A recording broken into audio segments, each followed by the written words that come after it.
ఓం నమ శివాయ. ఓం నమో నారాయణాయ.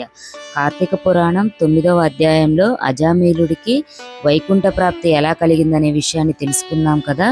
మరి ఈ 10వ అధ్యాయంలో అజామిలుడి పూర్వజన్మ వృత్తాంతం గురించి అయితే కనుక తెలుసుకుందాము. జనకుడు వశిష్ఠుల వారిని కాంచి, మునిశ్రేష్ఠ, ఈ అజామిలుడు ఎవడు? వారి పూర్వజన్మ ఎటువంటిది? పూర్వజన్మమును ఎట్టి పాపములు చేసియుండును? ఇప్పుడు ఈ విష్ణుదూతలు వైకుంఠమునకు తీసుకుని పోయిన తరువాత ఏమి జరిగెను వివరించవలసిందిగా ప్రార్థించెను. అంతా ఆ మునిశ్రేష్ఠుడు జనక మహారాజును కాంచి ఇట్లు పనికెను. జనక, అజామిలుడు విష్ణుదూతలు వైకుంఠమునకు తీసుకొని పోయిన తరువాత యమకింకరులు తమ ప్రభువగు యమధర్మరాజునికి వెళ్ళి, ప్రభు, తమ ఆజ్ఞ ప్రకారం అజామిలుని తీసుకొని వచ్చుటకు వెళ్ళగా అచ్చుటకు విష్ణుదూతలు కూడా వచ్చి మాతో వాదించి అజామిలుణ్ణి విమానం ఎక్కించి వైకుంఠమునకు తీసుకొని పోయిరి. మేము చేయునది ఏమీ లేక విచారించుచు ఇచ్చటికి వచ్చి ఉన్నాము తండ్రి అని భయకంపితులై విన్నవించుకొనిరి. ఔరా, ఎంత పని జరిగినది! ఇప్పుడు ఎట్టి విధముగా జరిగి ఉండలేదే. దీనికి బలమైన కారణం ఏదైనా ఉండి ఉండవచ్చును అని యముడు తన దివ్య దృష్టితో అజామిలుని పూర్వజన్మ వృత్తాంతం తెలుసుకొని, ఓహో, ఇది ఆ సంగతి.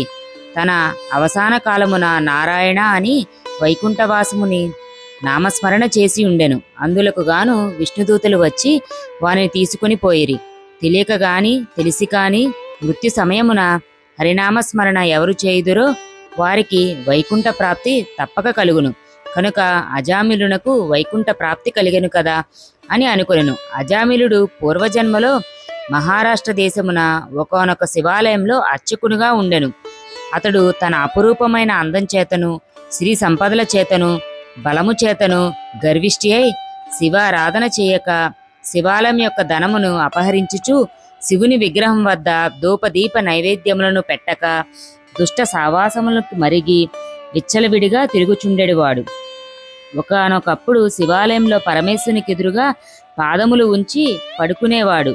ఇతనికి ఒక బీద బ్రాహ్మణ స్త్రీతో రహస్య సంబంధం పెట్టుకొని ఆమె కూడా అందమైన దగుట చేత చేయునది లేక ఆమె భర్త చూచియూ చూడనట్ల నుండి భిక్షాటనకై ఊరూరా తిరుగుచూ ఏదో ఒక వేళకు ఇంటికి వచ్చి కాలం గడుపుచూ ఉండేవాడు.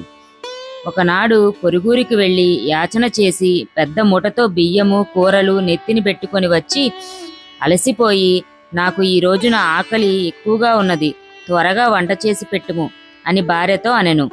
అందులకు ఆమె చేదరించుకొని నిర్లక్ష్యముతో కాలు కడుకొనుటకు నీళ్లు కూడా ఇవ్వక అతని వంక కోపముతో చూడక విటునిపై మనసు కలది అయి మగని తొలనాడుట వలన భర్తకు కోపం వచ్చి మూలనున్న కర్రతో బాదెను.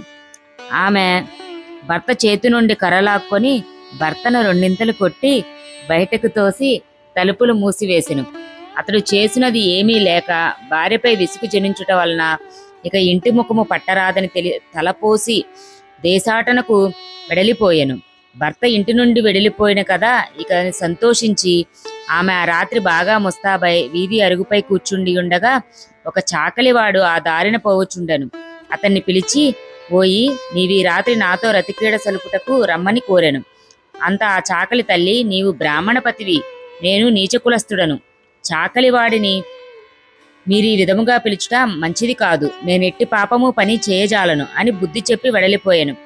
ఆ చాకలివాని అమాయకత్వమునకు లోలోనే నవ్వుకొని అచ్చటి నుండి బయలుదేరి ఆ గ్రామ శివార్చకుని కడకేగి తన కామవాంఛ తీర్చమని పరిపరి విధములా బతిమిలాడి ఆ రాత్రంతయు అతనితో గడిపి ఉదయమున ఇంటికి వచ్చి, అయ్యో, నేనెంత పాపమునకు ఒడిగట్టి తిని అగ్ని సాక్షిగా పెళ్లాడిన భర్తను ఇంటి నుండి వెడలుకొట్టి క్షణికమైన కామవాంఛకు లోనయ్యి మహా అపరాధము చేసి తిని అని పశ్చాత్తమొందింది.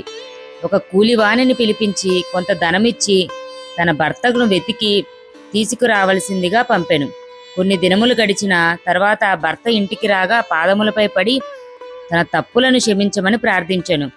అప్పటి నుండి మంచి నడవడిక అవలంబించి భర్త అనురాగమునకు పాత్రులాల అయ్యెను.